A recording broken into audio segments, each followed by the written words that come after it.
தென்கட்சி கோ. சாமிநாதன் ஐயா அவர்களின் இன்று ஒரு தகவல். நகைச்சுவை கதைகள்.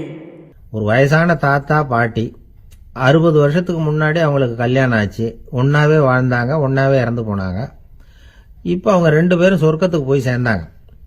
அங்கே எல்லா வசதியும் இருந்தது. ஒரு பெரிய பங்களாவே இவங்களுக்கு ஒதுக்கி கொடுத்தாங்களாம். இதுக்கு எவ்வளவு வாடகைன்னு கேட்டார் தாத்தா. வாடகையெல்லாம் கிடையாது, இலவசம் அப்படின்னார் அங்கே இருந்தவர். அந்த வீட்டுக்கு பின்னாடி ஒரு பெரிய புல்வெளி இருந்தது. இதில் விளையாட ஏதாவது கட்டணம் உண்டான்னு கேட்டிருக்கார் தாத்தா. அதெல்லாம் ஒன்றும் கிடையாது, பணம்லாம் கட்ட வேண்டியதில்லை அப்படின்னார் அவர். பக்கத்தில் ஹோட்டல் மாதிரி ஒரு பெரிய கட்டடம், உள்ள சாப்பாட்டு மேஜைகள், அது மேலே விதவிதமான பலகாரங்கள். சாப்பாட்டுக்கெல்லாம் எவ்வளவு அப்படின்னு விசாரிச்சாராம் தாத்தா. அதுதான் சொன்னேனே, இங்கே எல்லாமே இலவசம்தான், எது வேணும்னாலும் சாப்பிட்லாம், எவ்வளவு வேணும்னாலும் சாப்பிட்லாம் அப்படின்னாராம். நீங்கள் சொல்கிறீங்க அப்படி, ஆனால் நான் சர்க்கரை சேர்த்துக்கக்கூடாது, உப்பு சேர்த்துக்கக்கூடாது, பாட்டி கையால் எப்பவும் பத்திய சாப்பாடு தான் அப்படின்னாராம் தாத்தா. இதை பாருங்கள், இங்கே உங்களுக்கு அந்த கவலையும் வேண்டியதில்லை. இங்கே நீங்கள் ஸ்வீட்டு சாப்பிட்லாம், காரம் சாப்பிட்லாம், உங்களுக்கு எந்த நோயும் வராது அப்படின்னாராம் அங்கே சொர்க்கத்தில் இருந்தவர். இதை கேட்ட உடனே அந்த தாத்தா பக்கத்தில் நின்ன பாட்டியை பார்த்து கத்தினாராம். அடி பாவி, எல்லாத்தையும் கெடுத்துட்டியே, நீ எனக்கு பத்திய சாப்பாடு போடாமல் கண்டதை திங்க விட்டுருந்தா 10 வருஷத்துக்கு முன்னாடியே நான் இங்கே சேர்ந்துருப்பேனே அப்படின்னாராம். ஒரே ஒரு ஊரில் ஒரு ராஜா இருந்தார். அவர் பேரில் மக்களுக்கு ரொம்ப மரியாதை. அவ்வளவு நல்லா ஆட்சி புரிஞ்சுக்கிட்டு வந்தார். அவருக்கு வயசாயிட்டுது. அதனால ஒரு நாள் அமைச்சரை கூப்பிட்டார். இதை பாருங்க, எனக்கு வயசாயிட்டுது, அதனால இந்த அரச பொறுப்பை எல்லாம் நீங்க ஏத்துக்குங்க அப்படின்னார். அதுக்கப்புறம் ராணியை கூப்பிட்டார். வா, நாம இனிமே இங்க இருக்க வேணாம், காட்டுக்கு போய் தவம் பண்ணலாம் அப்படின்னு கூப்பிட்டார். இந்த செய்தி மக்களுக்கு அறிவிக்கப்பட்டது. மக்கள் உடனே கூட்டம் கூட்டமா அரண்மனைக்கு வர ஆரம்பிச்சுட்டாங்க. மன்னரை போய் பாக்குறாங்க. அரசே, தாங்கள் எங்களுக்கு தந்தை மாதிரி, நீங்க காட்டுக்கு போயிட்டா நாங்கள்லாம் இங்க எப்படி இருக்க முடியும்?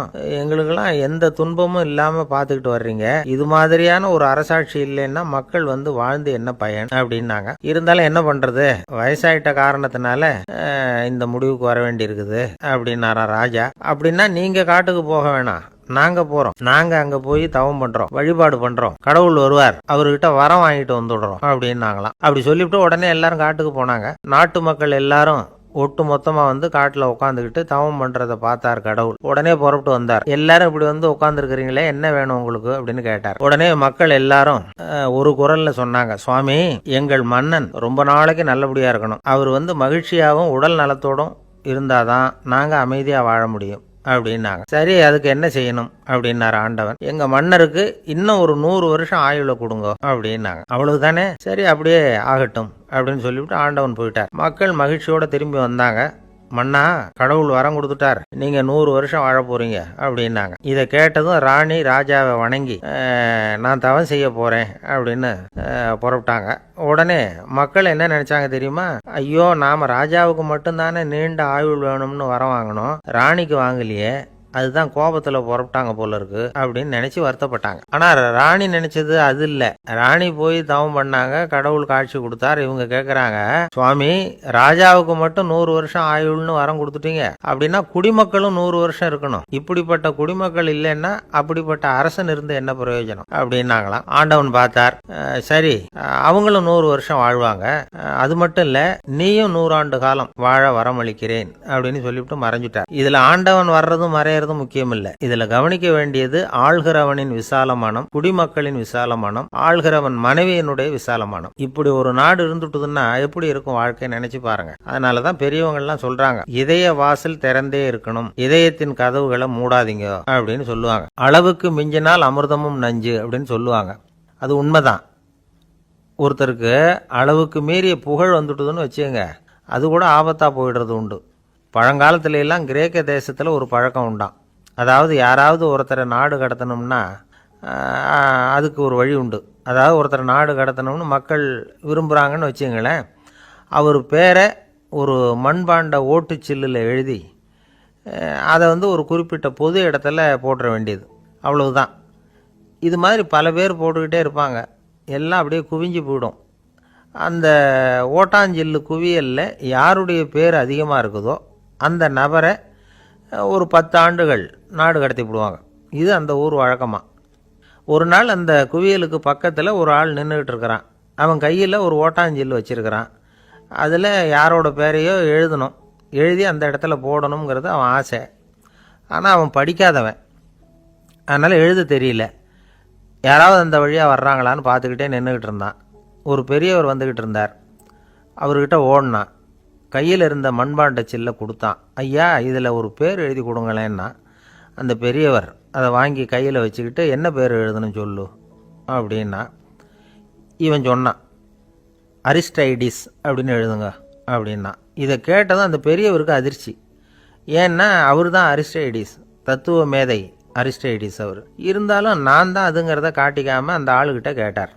அது சரிப்பா, அரிஸ்டைடிஸுங்கிற பேரை எழுத சொல்கிற, அவர் உனக்கு என்ன கெடுதல் பண்ணார்? அவர் பேரை இதில் எழுத சொல்கிறியே அப்படின்னு கேட்டிருக்கார். அதுக்கு இவன் சொன்னானா, அவர் எனக்கு எந்த கெடுதலும் பண்ணலை, அவரை நான் பார்த்தது கூட இல்லை அப்படின்ட்டுருக்கான். அப்புறம் எதுக்காக அவரை நாடு கடத்தணும்னு நீ ஆசைப்படுற அப்படின்னு கேட்டிருக்கார்.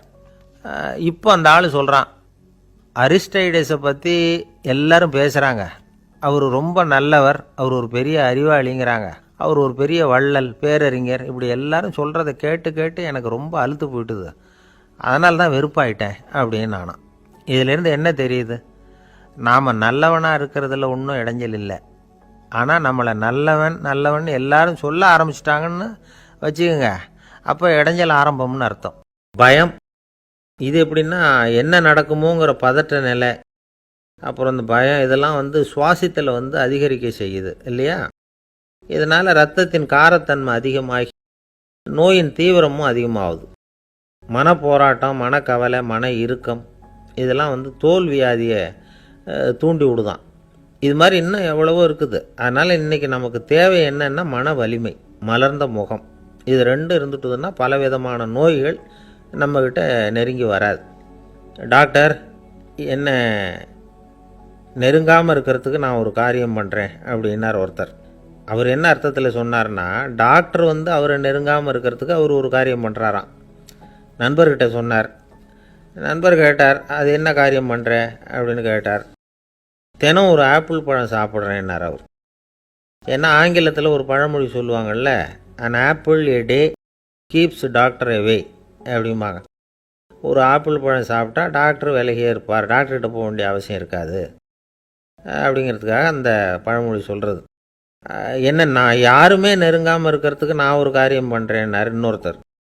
டாக்டர் நெருங்காமல் இருக்கிறதுக்கு ஆப்பிள் பழம் சாப்பிட்றேன்னார் அவர். என்னை யாருமே நெருங்காமல் இருக்கிறதுக்கு நான் ஒரு காரியம் பண்ணுறேன்னார் இன்னொருத்தர். அது என்னன்னு கேட்டோம். தினம் ஒரு பூண்டு சாப்பிட்றேன்னார். ஏ கார்லிக் எ டே கீப்ஸ் எவ்ரிபடி அவே அப்படின்னு அதுக்கு ஒரு புது விளக்கமும் கொடுத்தார். நீங்கள் தெருவில் நடந்து போயிட்டுருக்கிறீங்க, எதிரில் வர்றவர் உங்களை பார்த்து எப்படி இருக்கிறீங்கன்னு கேட்குறார். நல்லா இருக்கிறேங்கிறீங்க. உண்மையிலேயே நாம் நல்லா இருக்க மாட்டோம், ஏதாவது உடம்புல கோளாறு இருக்கும். ஆனால் அப்படி சொல்லுவோம், நல்லா இருக்கிறேன் அப்படின்னு. அது நடிப்பு தானே. உங்களை சந்தித்ததில் ரொம்ப மகிழ்ச்சி அப்படின்னு சொல்கிறோம். உடனே கொஞ்சம் நிதானமாக யோசித்து பாருங்கள், உண்மையிலேயே உங்கள் மனசு மகிழ்ச்சி அடைஞ்சுட்டுதா? அது நடிப்பு தானே. வாழ்க்கையை சரியாக புரிஞ்சுக்கிட்டால் எல்லாமே நடிப்புங்கிறது புரியும். கல்யாண பத்திரிக்கை அனுப்பியிருந்தேனே, ஏன்டா வரலன்னு கேட்டான் ஒருத்தன். வந்திருந்தேனே அப்படின்னானா இவன். டேய், ஏன்டா போய் சொல்கிற, நான் பத்திரிக்கையே உனக்கு அனுப்பலையே அப்படின்ட்டுருக்கான் அவன். அதுக்கு இவன் சொன்னானா, பத்திரிக்கை அனுப்புனேன்னு நீ போய் சொல்கிறப்போ கல்யாணத்துக்கு வந்தேன்னு நான் போய் சொல்லக்கூடாதா அப்படின்னா. சில பேர் சாப்பாட்டு விஷயத்தில் ரொம்ப அக்கறை எடுத்துக்கிறது உண்டு. ஒரு குண்டு ஆசாமி சாப்பிட உட்காந்தார். முதல்ல ஒரு மாத்திரை சாப்பிட்டார். எதுக்குன்னு கேட்டோம். பசி எடுக்கிறதுக்குன்னார். சாப்பிட்டு முடிச்சார். பிறகு மறுபடியும் ஒரு மாத்திரை சாப்பிட்டார். இது எதுக்குன்னு கேட்டோம். சாப்பிட்டது ஜீரணமாகறதுக்கு அப்படின்னார். ஒரு ஆஃபீஸில் வேலை பார்க்குற ஒருத்தர் ஏதோ தப்பு பண்ணிவிட்டார். உடனே மேல் அதிகாரி அவரை கூப்பிட்டு அனுப்புனார். நீ செஞ்சது தப்புன்னார் கோவமா. இது ஒரு ரகம். சில அதிகாரிகள் இப்படி நீங்கள் செஞ்சது தப்புன்னு சொல்கிறதில்ல, நீங்கள் செஞ்சது சரி அப்படின்னு சொல்கிறதில்ல. எப்படி சொல்லுவாங்கன்னா, நீங்கள் செஞ்சது சரியில்லைன்னு நான் நினைக்கிறேன் அப்படின்னு சொல்லுவாங்களாம். அதாவது சில பேர் நீங்கள் செஞ்சது தப்புங்கிறாங்க, அதையே மாற்றி சொல்கிறாரு இவர், நீங்கள் செஞ்சது சரியில்லைன்னு நினைக்கிறேன். இது ரெண்டும் அர்த்தம் ஒன்று தான், இருந்தாலும் வார்த்தைகள் வித்தியாசம். நிர்வாக திறமை இல்லாத ஒரு அதிகாரி யூ ஆர் ராங் அப்படின்னு சொல்லுவாராம். நிர்வாக திறமை உள்ள அதிகாரியாக இருந்தால் அதையே கொஞ்சம் மாற்றி I think you are not correct அப்படிம்பாராம். இதுதான் வித்தியாசம். இருந்தாலும் வார்த்தைகளை உபயோகப்படுத்துகிற விதத்தை வச்சு தான் வேலை நல்லா நடக்கிறதும் நடக்காததும் இருக்கு. விவரம் தெரிஞ்சவங்க என்ன சொல்கிறாங்க தெரியுமா? Be a leader not a boss அப்படிங்கிறாங்க. ஒரு லீடரா இரு, பாஸா இருக்காதே அப்படிங்கிறாங்க. சரி, அப்படின்னா லீடருக்கும் பாஸுக்கும் வித்தியாசம் உண்டா அப்படின்னு கேட்டா இருக்குன்னு சொல்றாங்க. லீடருங்கிறவர் வேற, பாஸுங்கிறவர் வேற. ஒரு லீடர் எப்படி நடந்துக்குவார், ஒரு பாஸ் எப்படி நடந்துக்குவார், இதை முதல்ல நாம தெரிஞ்சுக்கணும். அவங்க எப்படி நடந்துக்குவாங்க அப்படிங்கிறதுக்கு சில விவரங்கள் இருக்கு. அதை கேட்டோம்னா நாம புரிஞ்சுக்கலாம் அதை. அதாவது பாஸுங்கிறவர் விரட்டிக்கிட்டே இருப்பார், லீடருங்கிறவர் ஊக்கப்படுத்திக்கிட்டே இருப்பார். நாளைக்கு சாயந்தரத்துக்குள்ள அந்த வேலையை செஞ்சு முடிக்கலன்னா தொலைச்சி விடுவோம் தொலைச்சி அப்படிம்பார் அவர். இவர் எப்படி சொல்லுவார்னா, இது வரைக்கும் நீங்க செஞ்சிருக்கிற வேலை ரொம்ப அற்புதம் அப்படிம்பார். பாஸுங்கிறவர் அதிகாரத்தை நம்பி செயல்படுறவர், லீடருங்கிறவர் நல்லெண்ணத்தை நம்பி செயல்படுறவர். நம்மகிட்ட அதிகாரம் இருக்கு, பவர் இருக்கு, அதனால காரியத்தை சாதிச்சுடலாம் அப்படின்னு நினைக்கிறவர் அவர். மற்றவங்க கிட்ட ஒரு நல்ல அபிப்பிராயத்தை சம்பாதிச்சுக்கிட்டு அது மூலமா காரியங்களை சாதிக்கிறவர் இவர். 1816 வருஷம் செப்டம்பர் மாசம் 11ஆம் தேதி பிரான்ஸ் தேசத்துல உள்ள ஒரு மருத்துவமனை. அங்க ஒரு இளம் டாக்டர் கொஞ்ச நாளைக்கு முன்னாடி தான் அந்த ஆஸ்பத்திரியில புதுசா வேலைக்கு சேர்ந்திருக்கிறார். அவரு பேரு ரெனே லெனக். அவரு அன்னைக்கு காலையில அந்த மருத்துவமனையில அப்படியே ரவுண்ட்ஸ் வந்துகிட்டு இருக்கிறார். வார்டுல ஒரு படுக்கையில ஒரு இளம் பெண் படுத்திருக்கிறா. அந்த பொண்ணுக்கு இருதய நோயா இருக்கலாம்ங்கிறது மற்ற டாக்டர்கள் சந்தேகம். அந்த காலத்துல எல்லாம் ஒருத்தருடைய இருதய துடிப்பை தெரிஞ்சுக்கணும்னா நோயாளியின் மார்புல டாக்டர் காதை வச்சு பார்த்து தான் தெரிஞ்சுக்கிறது வழக்கம். ஆனா இந்த பெண்ணும் இளம் பெண், அந்த டாக்டரும் புதுசா சேர்ந்திருக்கிறவர். அதனால பரிசோதனை பண்ண தயங்கினார். கொஞ்ச நேரம் யோசனை பண்ணார். திடீர்னு ஒரு ஞாபகம் வந்தது அவருக்கு. அதாவது அன்னைக்கு விடியற் காலையில தோட்டத்தில் அப்படி வாக்கிங் போயிட்டு இருந்தப்போ சின்ன பசங்கள்லாம் ஒரு மரக்கட்டையை வச்சு விளையாடிட்டு இருந்தாங்களாம். அதை இவர் பார்த்துருக்கிறார். அது என்ன விளையாட்டுனா, ஒரு நீளமான மரப்பலகை, அதில் ஒரு முனையில் ஒரு பையன் தன்னுடைய காதை வச்சுக்கிட்டு இருக்கிறான், மறுமுனையில் இன்னொரு பையன் அந்த மரப்பலகையை ஒரு ஆணியால் கீறிக்கிட்டு இருக்கிறான். ஒரு முனையில் ஆணியால் கீறும் பொழுது மறுமுனையில் காதை வச்சிருக்கிற பையனுக்கு அந்த சத்தம் துல்லியமாக கேட்குது. அந்த டாக்டருக்கு காலையில் பார்த்த இந்த விளையாட்டு ஞாபகத்துக்கு வந்துட்டுது. உடனே என்ன பண்ணார் தெரியுமா? ஒரு நீளமான காகிதத்தை எடுத்தார், அதை அப்படியே உருளை மாதிரி உருட்டினார். ஒரு முனையை அந்த நோயாளியின் மார்புல இடது பக்கம் வச்சார், இன்னொரு முனையில தன்னுடைய காதை வச்சார். என்ன ஆச்சரியம்! நோயாளியின் மார்புல நேரடியா காதை வச்சு கேட்கறத விட துல்லியமா கேட்டது இதய துடிப்பு. இதய துடிப்பு மட்டும் இல்ல, மூச்சு இழுத்து விடுறது, திரவ பொருள்களின் அசைவு, எல்லா சத்தமும் தெளிவா கேட்குது. கிரேக்க மொழியில ஸ்டெத்தாஸ் அப்படின்னா மார்பு, ஸ்கோப்பின் அப்படின்னா பார்ப்பதுன்னு அர்த்தம். அதனால டாக்டர் ரெனே லெனக் தான் கண்டுபிடிச்ச கருவிக்கு ஸ்டெத்தஸ்கோப் அப்படின்னு பேர் வச்சார். அவரே முதல் மாடலையும் செஞ்சார். அளவு ரொம்ப பெருசா இருந்தது, சுலபமா எடுத்துட்டு போகிறது கஷ்டம், அது அவ்வளவு கஷ்டமா இருந்தது அது. அதனால அவரே அதை அப்புறம் 2 பிரிவா தயார் பண்ணார். இது 2 துண்டையும் டாக்டர் தன்னோட கோட்டு பாக்கெட்ல வச்சுக்கலாம், தேவைப்படுறப்ப எடுத்து ஒன்னா சேர்த்துக்கலாம். இப்படிதான் அவர் ஆரம்பத்தில் பண்ணார். தன்னுடைய இந்த கண்டுபிடிப்பை பற்றி அவர் ஒரு புத்தகம் எழுதினார். நிறைய வித்துது, புகழும் பணமும் சேர்ந்தது. பணமும் புகழும் சேர்ந்தது மாதிரியே அவருக்கு ஒரு நோயும் சேர்ந்தது. அது என்ன நோயின்னு கண்டுபிடிக்கிறதுக்கும் அவர் கண்டுபிடிச்ச கருவி தான் உபயோகப்பட்டுதான். அவரே அதை கண்டுபிடிச்சார். அவருக்கு வந்திருந்தது காச நோய்.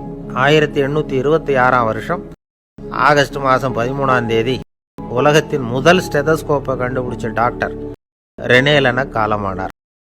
அவர் சாகிறதுக்கு முன்னாடி மரத்தால் செஞ்சு வச்சிருந்த ஸ்டெதஸ்கோப்பை தனக்கு வேண்டியப்பட்ட ஒரு டாக்டர்கிட்ட கொடுத்து, என்னுடைய சொத்துக்கள்லேயே ரொம்ப வசந்தது அப்படின்னு சொன்னாராம். ஒரு இளைஞன் எங்கெங்கேயோ வேலை தேடி இருக்கான், வேலையே கிடைக்கல. உடனே ஒரு தண்டவாளத்தில் போய் தற்கொலை பண்ணி ஒன்று தண்டவாளத்தில் தலையை வச்சு படுத்துட்டானான். அப்போ 2 பக்கமும் திரும்பி பார்க்குறான், ரயிலே வரல. தற்கொலை பண்ணால் கூட ரயில் வர மாட்டேங்குது அப்படின்னு சொல்லிட்டு பார்த்துறேன். அப்போ யாரோ ஒருத்தர் பேசிகிட்டு இருக்காரு ஒரு திடலில், கூட்டம். அப்படி நேராக அந்த கூட்டத்துக்கு போனால் ஒரு திடலில் ஒரு பெரிய மனுஷன் பேசிகிட்டு இருக்கார். தன்னம்பிக்கை, வாழ்க்கையில் இளைஞர்கள் ரொம்ப தன்னம்பிக்கையோடு இருக்கணும் அப்படி இப்படின்னு பேசிகிட்டு இருக்கார். 2000 பேர் உட்காந்து கேட்டுக்கிட்டு இருந்தாங்க. கூட்டம் முடிஞ்சது, கூட்டம்லாம் கலைஞ்சு போச்சு. இவர் பேசிக்கிட்டு இருந்தாரு. அவரை போய் சந்திச்சான் இளைஞன். ஐயா, நான் தற்கொலை பண்ணிக்கணுங்கிற எண்ணத்தோடு வந்தேன், உங்கள் பேச்சை கேட்டேன், உன்னுடைய எண்ணத்தை நான் மாற்றிக்கிட்டேன், நான் இனிமேல் தற்கொலை பண்ணிக்க மாட்டேன். ஒரு பேச்சாளருக்கு ரொம்ப பெருமை. சரி, அந்த முடிவுக்கு எப்படி நீ வந்தேன்னு கேட்டார். அப்போ அந்த இளைஞன் சொன்னானா, 2000 பேரை ஒரே நேரத்தில் சாகடிக்கிற நீ உயிரோடு இருக்கிறப்போ நான் எதுக்கு சார் சாகணும்? நான் இது வரைக்கும் யாருக்கும் எந்த கெடுதலும் பண்ணலை, இனிமேல் சாக மாட்டேன் சார்ட்டு போயிட்டானா. நமக்கு தெரிஞ்ச ஒரு ஆஸ்பத்திரி, அதில் ஒரு நோயாளி, காலை நேரத்தில் நர்ஸு அந்த பக்கமாக போயிட்டு இருந்தாங்க. அதை பார்த்துட்டு ஒரு நர்ஸுன்னு கத்துறார். நர்ஸ் அவசரமாக ஓடி வந்து என்ன விஷயம்னு கேட்டாங்க. சிஸ்டர், இங்கே பாருங்க, உங்கள் டாக்டரை என் நெஞ்சில் அவர் காதை வச்சு கேட்டுக்கிட்டு இருக்கிறார் அப்படின்னார் நோயாளி. சிஸ்டர் பதட்டப்படாமல், அதனால் என்ன, இந்த டாக்டர் பழமையான விஷயங்களில் ரொம்ப நம்பிக்கை உள்ளவர், அதனால் ஸ்டெதாஸ்கோப்பை உபயோகப்படுத்தாமல் காதை வச்சு கேட்குறார், அது ஒன்றும் தப்பு இல்லை அப்படின்னாங்களாம். ஐயோ, அதுக்காக இல்லை சிஸ்டர், இவர் என் நெஞ்சு மேலே தலையை வச்சது நேற்று ராத்திரி 9 மணி, இப்போ விடிஞ்சு போச்சு, இன்னமும் தலையை எடுக்கவே இல்லை, அதுக்காக தான் சந்தேகப்பட்டு உங்களை கூப்பிடுறேன் அப்படின்னாராம். இன்று ஒரு தகவல் நகைச்சுவை கதைகளை கேட்டு ரசித்தமைக்கு நன்றி.